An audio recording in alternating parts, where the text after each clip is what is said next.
Hello everyone, आप सभी का फिर से स्वागत है। यह घटना चक्र ज्योग्राफी का डिस्कशन है और आज का टॉपिक है चंद्रमा। तो चलिए स्टार्ट करते हैं। देखिए, चंद्रमा क्या है? चंद्रमा एक उपग्रह है, याद रखिएगा। और किसका उपग्रह है तो आपको मालूम है, यह पृथ्वी का एकमात्र उपग्रह है। तो उपग्रह किसे कहते हैं? तो देखिए, उपग्रह वे आकाशीय पिंड हैं जो अपने अपने ग्रहों की परिक्रमा करते हैं तथा अपने ग्रह के साथ साथ ये सूर्य की भी परिक्रमा करते हैं। पृथ्वी का एकमात्र उपग्रह चंद्रमा है, यानी मून है। पृथ्वी से चंद्रमा की न्यूनतम दूरी 3,63,300 किलोमीटर, अधिकतम दूरी 4,05,500 किलोमीटर रहती है, जबकि चंद्रमा और पृथ्वी की औसत दूरी 3,84,400 किलोमीटर है। चंद्रमा सौरमंडल का पांचवा सबसे बड़ा उपग्रह है। इसका व्यास 3,475 किलोमीटर है। चंद्रमा अपने अक्ष पर 27 दिन 7 घंटे 43 मिनट में एक चक्कर पूरा करता है। यह लगभग उतना ही अवधि है जितना वह पृथ्वी की एक परिक्रमा करने में लेता है। चंद्रमा की पृथ्वी के चारों ओर की कक्षा दीर्घवृत्तीय और झुकाव युक्त है, याद रखिएगा। जब चंद्रमा पृथ्वी से सर्वाधिक दूरी पर होता है तो छोटा, और जबकि निकटतम दूरी पर होता है तो बड़ा दिखाई देता है। चंद्रमा के इसी लिबरेशन के कारण पृथ्वी की सतह से एक समय में उसका केवल 59% भाग ही देखा जा सकता है। स्पष्ट है कि चंद्रमा का एक भाग सदैव जो है पृथ्वी की ओर उन्मुख रहता है। ध्वनि तरंगों के संचरण के लिए किसी माध्यम की आवश्यकता होती है, याद रखिएगा। ध्वनि जो तरंग है, इनके संचरण के लिए किसी माध्यम की आवश्यकता होती है। वायुमंडल इसका एक सशक्त माध्यम है। चंद्रमा पर वायुमंडल का अभाव है। इसी कारण चंद्रमा पर दो व्यक्ति एक दूसरे की बात नहीं सुन सकते हैं, क्योंकि वहां पर वायुमंडल नहीं है। जब सूर्य और चंद्रमा के बीच पृथ्वी आ जाती है, सूर्य और चंद्रमा इसके बीच अगर पृथ्वी आ जाती है, अर्थ आ जाता है, तो सूर्य का प्रकाश चंद्रमा पर क्या होता है? नहीं पड़ता है। यहां पे रोशनी नहीं आ पाता है चंद्रमा पर, पृथ्वी के बीच में आ जाने के कारण। तो चूंकि देखिए, ग्रहों और उपग्रहों का अपना कोई प्रकाश नहीं है, ये केवल सूर्य के प्रकाश से ही प्रकाशित होते हैं। अतः चंद्रमा पर सूर्य का प्रकाश न पड़ने के कारण ही चंद्र ग्रहण होता है। चंद्र ग्रहण का प्रकार और उसकी लंबाई चंद्रमा की सापेक्षिक स्थितियों और उसके कक्षीय पथ पर निर्भर करती है। चंद्र ग्रहण सदैव पूर्णिमा के दिन होता है, याद रखिएगा। चंद्र ग्रहण कब होता है? सदैव पूर्णिमा के दिन। अर्ध चंद्र के समय पृथ्वी के संदर्भ में सूर्य और चंद्रमा की स्थिति समकोणीय यानी 90 डिग्री होती है। चंद्रमा अपने दीर्घवृत्ताकार कक्ष के सहारे पृथ्वी की परिक्रमा करता है। जब चंद्रमा पृथ्वी के निकटतम होता है तो उसे चंद्रमा की उपभू स्थिति कहते हैं, याद रखिएगा। चंद्रमा जब पृथ्वी के निकटतम होता है तो उसे चंद्रमा की उपभू स्थिति कहते हैं, और इस स्थिति में चंद्रमा का ज्वार उत्पादक बल सर्वाधिक होता है, जिसका कारण उच्च ज्वार उत्पन्न होता है, जो सामान्य ज्वार से 15 से 20% बड़ा होता है। इसके विपरीत जब चंद्रमा पृथ्वी से अधिकतम दूरी पर स्थित होता है तो उसे अपभू स्थिति कहते हैं। और इस समय क्या होगा? चंद्रमा का ज्वार उत्पादक जो बल है वो न्यूनतम होता है, क्योंकि चंद्रमा जो है पृथ्वी से बहुत ज्यादा दूरी पर होता है, और इस कारण क्या होता है? अधिक दूरी होने के कारण ज्वार उत्पादक जो उसका बल है वो कम हो जाता है, न्यूनतम हो जाता है। और लघु ज्वार, जिस कारण लघु ज्वार उत्पन्न होता है, जो सामान्य ज्वार से 20% छोटा होता है, याद रखिएगा। ठीक है।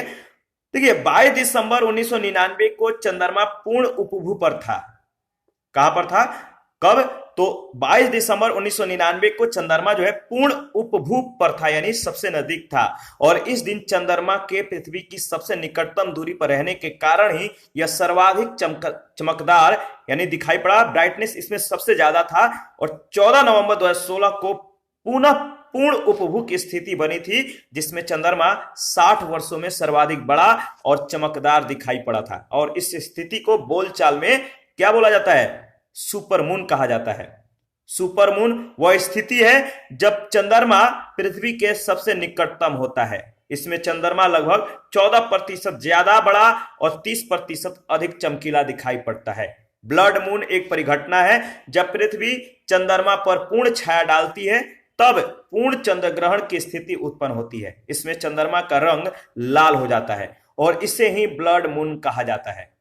ब्लड मून एक परिघटना है जो एक सौर वर्ष में 12 चंद्रमाहों के कुछ अधिक दिन होने के कारण घटित होती है। एक चंद्रमाह लगभग 29.5 दिन का होता है। याद रखिएगा, यदि कैलेंडर वर्ष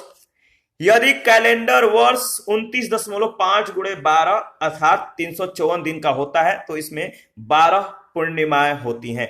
और कभी कभी किसी वर्ष में एक अतिरिक्त पूर्णिमा अर्थात ब्लू मून का अस्तित्व नहीं होता, लेकिन एक वर्ष में 365.1/4 दिन होने के कारण प्रत्येक वर्ष में क्या होता है, 12 पूर्णिमाओं के लिए आवश्यक 354 दिनों के बाद भी लगभग 11 दिन शेष बच जाते हैं। यही कारण है कि लगभग 2.7154 वर्ष में एक अतिरिक्त पूर्णिमा घटित होने के लिए आवश्यक 29.5 दिन प्राप्त हो जाते हैं। और इस अतिरिक्त पूर्णिमा, जो यह अतिरिक्त पूर्णिमा है, इसको ही ब्लू मून की संज्ञा दी जाती है। ध्यान रखिएगा, प्रत्येक 2.7154 वर्ष में एक ऐसा माह होता है जिसमें पूर्णिमा 2 बार होती है।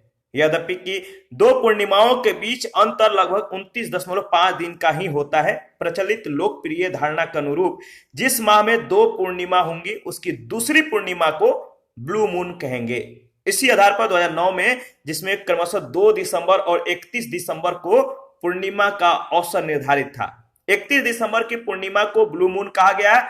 और वस्तुतः एक माह में 2 पूर्णिमाओं के आधार पर ब्लू मून के जो परिभाषा है, ब्लू मून को परिभाषित करना एक लोकप्रिय त्रुटि है, जो कि 1946 में फार्मर्स अल्मनक, याद रखिएगा, फार्मर्स अल्मनक की स्काई एंड टेलीस्कोप मैगजीन में प्रस्तुत गलत व्याख्या के कारण प्रचलित हुई।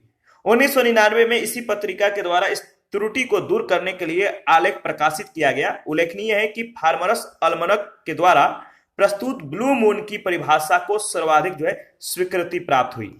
अल्मनक के अनुसार ब्लू मून एक खगोलीय मौसम में एक अतिरिक्त पूर्णिमा के अस्तित्व की घटना है। खगोलीय मौसम एक वर्ष में 4 है, 21 मार्च एवं 23 सितंबर बेसु या इक्विनॉक्स, याद रखिएगा, और 21 जून एवं 22 दिसंबर अयनांत या संक्रांति या साल्स्टिस। इस मौसम की विभाजक जो तिथियां हैं, जो डेट हैं, एक वर्ष में 4 खगोलीय मौसम इस प्रकार होंगे। पहला 21 मार्च से 20 जून, दूसरा 21 जून से 22 दिसंबर, 23 सितंबर से 21 दिसंबर और 22 दिसंबर से 20 मार्च। प्रत्येक खंड लगभग 3 माह का है।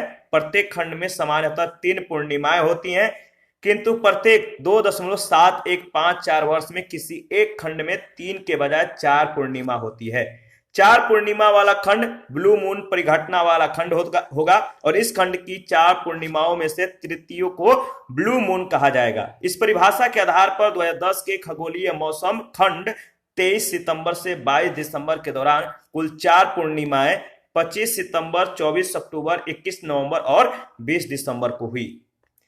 21 नवंबर 2010 को घटित तीसरी पूर्णिमा ब्लू मून थी। मतलब कि 21 नवंबर जो 2010 था, 21 नवंबर 2010 को घटित तीसरी जो पूर्णिमा थी ब्लू मून थी। किसी ग्रह या उपग्रह पर किसी पिंड का भार उसके द्रव्यमान और उसके ग्रह या उस उपग्रह के गुरुत्वीय त्वरण के गुणनफल के बराबर होता है। याद रखिएगा, पृथ्वी की अपेक्षा चंद्रमा का गुरुत्वीय जो त्वरण है 1/6 होता है। इसलिए पृथ्वी से चंद्रमा पर ले जाने पर किसी वस्तु का जो भार है घटकर उसके भार का 1/6 हो जाता है। याद रखिएगा, पृथ्वी की अपेक्षा चंद्रमा का जो गुरुत्वीय त्वरण है कितना होता है, 1/6। और यही कारण है कि अगर पृथ्वी से आप कोई एक वस्तु ले जाते हैं तो चंद्रमा पर, पृथ्वी से कोई वस्तु अगर आप चंद्रमा पर ले जाते हैं तो उस वस्तु का जो भार है घटकर उसके भार का कितना गुना हो जाता है, 1/6 गुना हो जाता है, 1/6 हो जाएगा। याद रखिएगा, चंद्रमा पर काले धब्बे होते हैं, जो स्पॉट होते हैं, चंद्रमा पर काले धब्बे वाले क्षेत्र को सी ऑफ ट्रांसक्विलिटी या शांति का सागर के नाम से जाना जाता है। तो याद रखिएगा, तो सी ऑफ ट्रांक्विलिटी या शांति का सागर के नाम से जाना जाता है। किसका? तो चंद्रमा पर काले धब्बे वाले क्षेत्र को। ठीक है, याद रखिएगा, चंद्रमा के इसी भाग में प्रथम समानव चंद्रयान अपोलो 11 उतरा था। चंद्रमा के इसी भाग में प्रथम समानव चंद्रयान अपोलो 11 उतरा था। मानव ने चंद्रमा पर पहला कदम 20 जुलाई 1969 को रखा था। अमेरिका के अपोलो 11 मिशन के द्वारा भेजे गए 3 अंतरिक्ष यात्रियों में नील आर्मस्ट्रॉन्ग, माइकल कॉलिंस और एडविन बज एल्ड्रिन जूनियर सम्मिलित थे। 3 लोग सम्मिलित थे, नाम याद रखिएगा, नील आर्मस्ट्रॉन्ग, माइकल कॉलिंस और एडविन बज एल्ड्रिन जूनियर। जिन्हों मतलब कि इन तीनों में से केवल नील आर्मस्ट्रॉन्ग और एडविन एल्ड्रिन ने चंद्र तल पर यानी चंद्रमा के तल पर अपने कदम रखे। अपोलो 11 मिशन 16 जुलाई 1969 को केप केनेडी यानी फ्लोरिडा से उड़ान भर के चंद्रमा पर स्थित सी ऑफ ट्रांक्विलिटी पर 20 जुलाई 1969 को उतरा था। 21 जुलाई 1969 को चंद्रमा से पृथ्वी के लिए चला यह मिशन 24 जुलाई 1969 को प्रशांत महासागर क्षेत्र में सफलतापूर्वक लौट आया। भारत के द्वारा 22 अक्टूबर 2008 को आंध्र प्रदेश के श्रीहरिकोटा स्थित सतीश धवन अंतरिक्ष केंद्र से ध्रुवीय उपग्रह प्रक्षेपण PSLV-C11 के माध्यम से पहले चंद्र अभियान चंद्रयान 1 को प्रक्षेपित किया गया। 8 नवंबर 2008 को चंद्रयान 1 अपने 5वें और अंतिम चरण के बाद चंद्रमा की कक्षा में प्रवेश कर गया था। इस अभियान में भारत के द्वारा निर्मित मानव रहित अंतरिक्ष यान मून इंपैक्ट प्रोब को चंद्रमा की सतह पर उतारा गया। याद रखिएगा, चंद्रयान पर नजर रखने के लिए बेंगलुरु से कुछ दूरी पर ब्यालालू में Indian deep space network centre की स्थापना की गई थी। चंद्रयान 2 चंद्रमा के लिए भारत का दूसरा मिशन पूरी तरह से स्वदेशी मिशन रहा। चंद्रयान 2 मिशन में एक ऑर्बिटर, लैंडर यानी विक्रम जिसका नाम था और रोवर जिसका प्रज्ञान नाम था शामिल थे। 22 जुलाई 2019 को श्रीहरिकोटा स्थित सतीश धवन अंतरिक्ष केंद्र सार के द्वितीय लॉन्च पैड से GSLV मार्क 3 याद रखिएगा, GSLV मार्क 3 M1 रॉकेट के द्वारा भारत के चंद्रयान 2 का प्रक्षेपण किया गया था। यह प्रश्न पूछा जा चुका है। GSLV मार्क 3 M1 रॉकेट के द्वारा चंद्रयान 2 का प्रक्षेपण किया गया था। यह GSLV जो चंद्रयान 2 का जो प्रक्षेपण है जिस लॉन्च पैड से किया गया था GSLV मार्क 3 M1 रॉकेट, यह जो है याद रखिएगा GSLV मार्क 3 रॉकेट की पहली परिचालन उड़ान थी। चंद्रयान 2 ऐसा पहला मिशन था जो चंद्रमा के दक्षिणी ध्रुव पर पहुंचकर वहां अनुसंधान संचालित करने के लिए लक्षित था। याद रखिए, सेलेनी का जापानी उपनाम कागुइवा, ठीक है, सेलेनी का जापानी उपनाम कागुइया है, कागुइया। चंद्रमा की कक्षा में भेजा गया यह जापान का अंतरिक्ष यान था। इसे 14 सितंबर 2007 को प्रक्षेपित किया गया था। 1 वर्ष 8 माह तक चंद्रमा की कक्षा में सफलतापूर्वक यह परिक्रमा करने के पश्चात चंद्रमा की सतह पर गिल क्रेटर के समीप जो गिल क्रेटर था चंद्रमा की सतह पर गिल क्रेटर के समीप स्वेच्छा से टकरा गया। ठीक है, तो याद रखिएगा। इस पर आधारित पहला प्रश्न है, मानव ने चंद्रमा पर पहला कदम कब रखा? मानव ने चंद्रमा पर पहला कदम रखा था और किसने रखा था? याद रखिएगा, सही जवाब है 1969 में। चंद्रमा पर किसके द्वारा पहला कदम रखा गया? तो देखिए, नील आर्मस्ट्रॉन्ग के द्वारा। मानव ने चंद्रमा पर पहला कदम 20 जुलाई 1969 को रखा था। अमेरिका के अपोलो 11 मिशन के द्वारा भेजे गए 3 अंतरिक्ष यात्रियों में Neil Armstrong, Michael Collins and Edwin Buzz Aldrin junior सम्मिलित थे, जिनमें से केवल नील आर्मस्ट्रॉन्ग और एडविन एल्ड्रिन ने चंद्र तल पर अपने कदम रखे। सेकंड प्रश्न है, सी ऑफ ट्रांक्विलिटी कहां पर है? सी ऑफ ट्रांक्विलिटी कहां पर है? तो आपको मालूम है चंद्रमा पर है, डी ऑप्शन। देखिए, चंद्रमा पर काले धाबे जो धब्बे होते हैं या जो ब्लैक स्पॉट होते हैं, चंद्रमा पर काले धब्बे वाले क्षेत्र को सी ऑफ ट्रांक्विलिटी या शांति सागर के नाम से, शांति का सागर, इसके नाम से ये जाना जाता है। चंद्रमा के इसी भाग में प्रथम समानव चंद्रयान अपोलो 11 उतरा हुआ। मतलब ये जो प्रथम समानव चंद्रयान अपोलो 11 था, इसी भाग में यानी चंद्रमा के इसी भाग में उतरा था, जिसे नील आर्मस्ट्रॉन्ग और, याद रखिएगा, नील आर्मस्ट्रॉन्ग और एडविन एल्ड्रिन ने चंद्र तल पर अपना पहला कदम रखा था। थर्ड प्रश्न है, कथन ए, चांद का सदैव एक अभिन्न फलक ही पृथ्वी की ओर जो है अभिमुख होता है।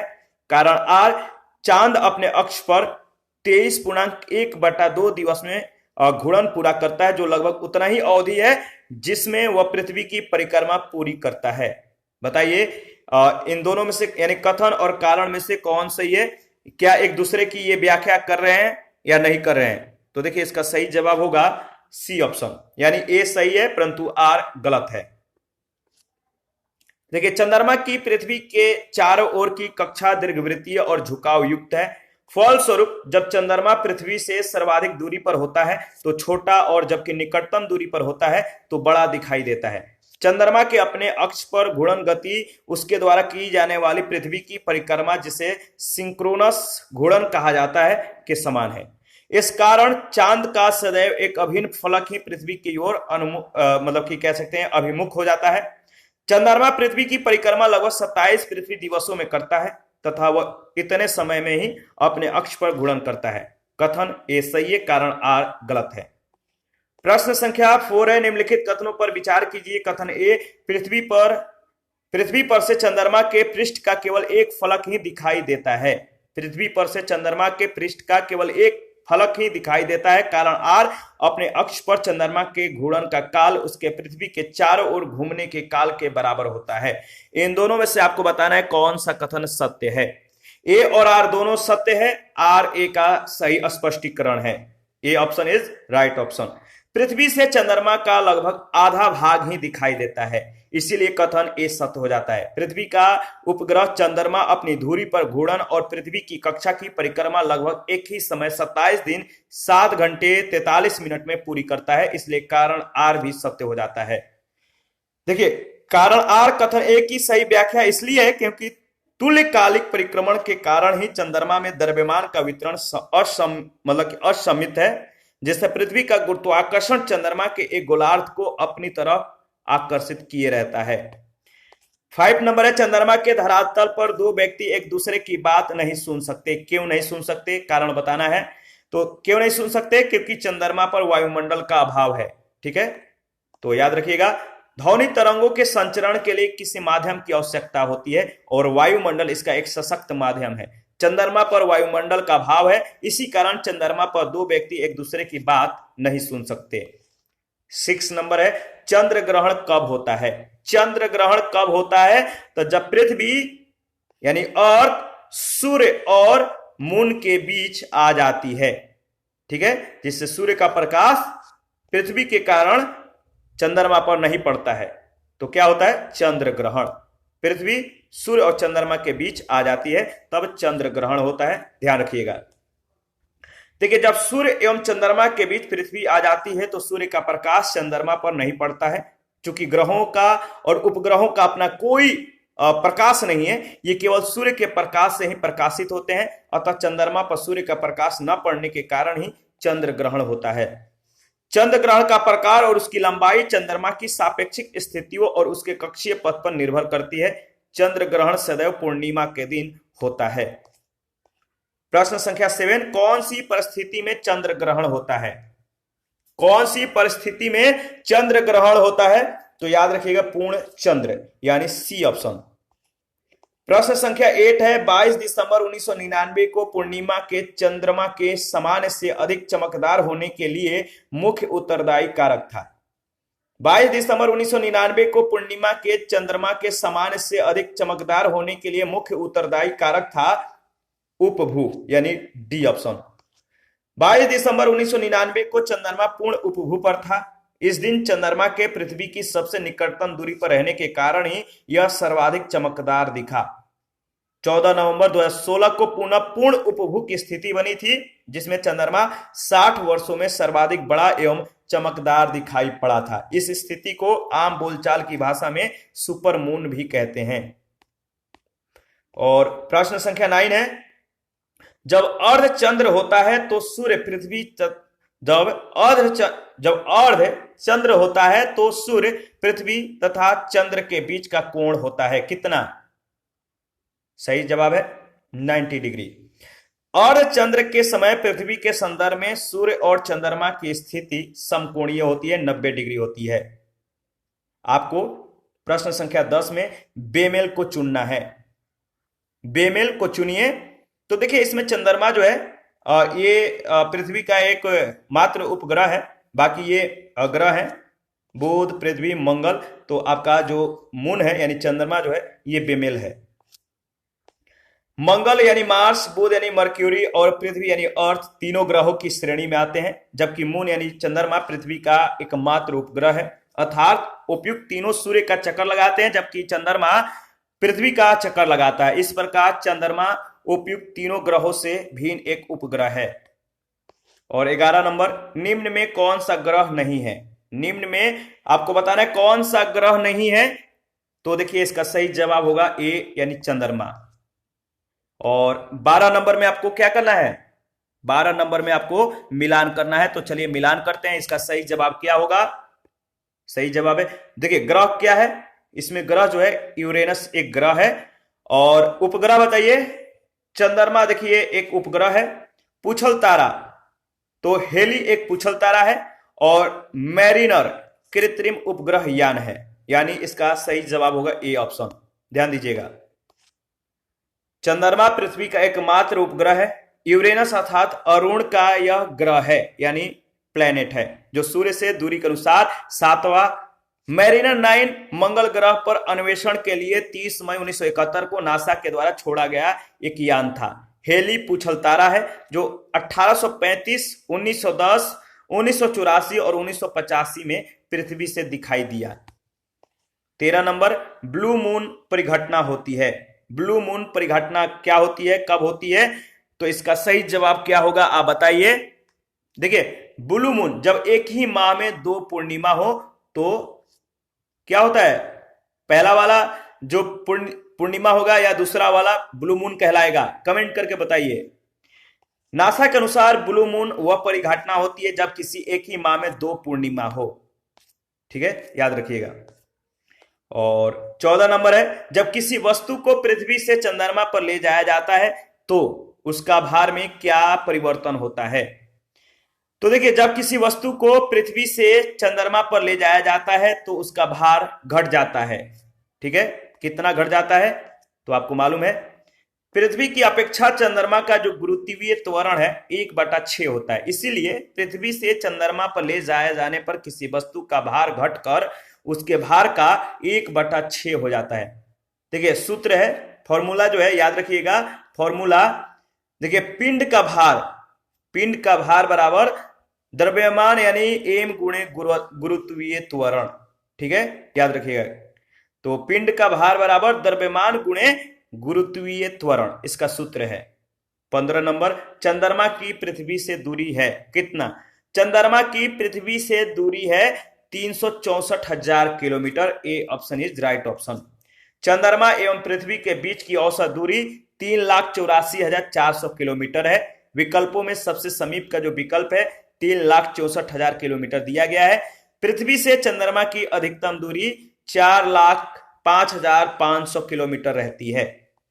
16 नंबर, एक देश अपने सेलिनी यानी सेनोलॉजिकल तथा अभियांत्रिक अन्वेषक परीक्षणकर्ता को चंद्रमा की कक्षा में भेजकर एशिया का प्रथम देश हुआ है। यह यश प्राप्त करने वाला कौन सा देश है? एक देश है जो अपने सेलिनी याद रखिएगा, सेलिनी यानी सेलेनोलॉजिकल तथा अभियांत्रिक अन्वेषक, सेलेनोलॉजिकल तथा अभियांत्रिक अन्वेषक परीक्षणकर्ता को चंद्रमा की कक्षा में भेजकर एशिया का प्रथम देश हुआ। यह यश प्राप्त करने वाला जो देश है वह है आपका Japan. A option is right option. Selene का जापानी उपनाम कागुया है।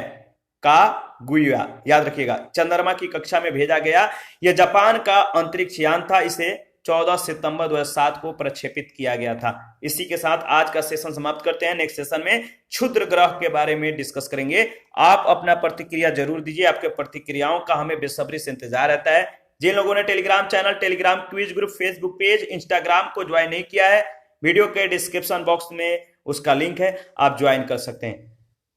कुछ लोगों का कमेंट है कि जो टेलीग्राम का लिंक है या टेलीग्राम चैनल या टेलीग्राम क्विज ग्रुप का तो मतलब कि एरर दिखाता है। तो आप जो है टेलीग्राम चैनल के सर्च बॉक्स में आप जो है एजुकेशन एंड लर्निंग पॉइंट लिख कर सर्च करिएगा तो चैनल आ जाएगा।